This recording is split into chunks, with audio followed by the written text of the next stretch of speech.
Assalaamu calaykum waraxmatullaahi wabarakaatu. Kusoo dhawaada channelka Han iyo Maan oo aad aadaaba inagala socotaan iyo barnaamijkeena falaqeynta fanka.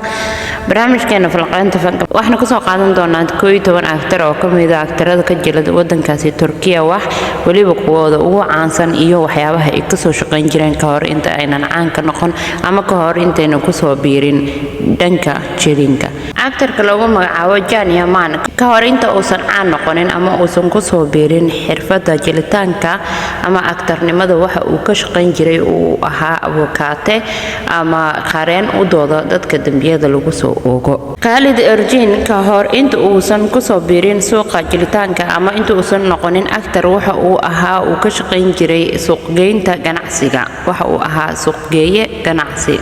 actorada lagu magacaabo Demet Özdemir ka hor inta aysan noqonin caanka actorishada waxa ay ka shaqeysan jirtay ama waxa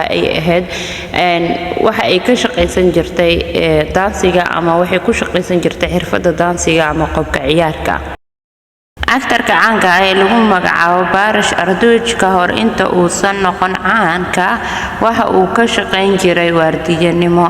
sidoo kale tan actorka caanka ah ee lagu magacaabo Kivash Tadlito ka hor inta uusan caanka noqon ama uu jilaaga noqon wuxuu ahaa ciyaaryahan ciyaara kubadda loo yaqaan basketballka. sidoo kale tan actorada caanka ah ee loo yaqaan Elgin Sangu waxay ahayd heesa waxayna heesi jirtay ama qaadi jirtay heesaha loo yaqaano opera ama heesaha la jiido. sidoo kale tan actorka caanka ah ee loo yaqaan Jaclar Ertuğrul waxa uu ahaa ama uu ku shaqeysan jiray injineernimo ka hor inta uusan caanka noqon ama uusan jilaaga noqonin. actorada caanka ee Fakriye Erjin waxa ay baratay cilmiga bulshada balse waxa ay dooratay xirfadda jilaanimada waxa ayna jeclaatay inay noqoto actrice.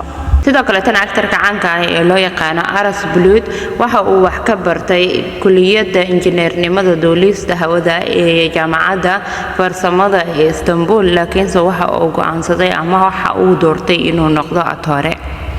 actorka lagu magacaabo Ibrahim Celikol waxa uu ahaa ama waxa uu ciyaari jiray kubadda kolayga waliba si xirfad leh laakiinse markii dambe waxa uu noqday jilaa ayaa go'aansaday inuu ku soo biiro qaybta jilinka ee actornimada.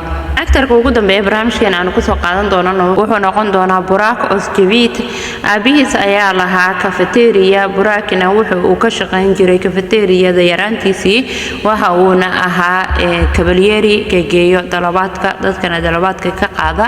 barnaamijkeena maanta intaas ayaan ku soo afmeeraynaa aad ayaad u mahadsantihiin sida aad noola socotaan oo daawataan barnaamijkeena. waxaan idinka codsanaynaa inaad subscribe oo saartaan channelkeena si aad ula socotaan waxyaabaha aan ku soo gudbi doono channelkeena oo noqon doono waxyaabo idin xiiso gelin doono la wadaag asxaabtaada.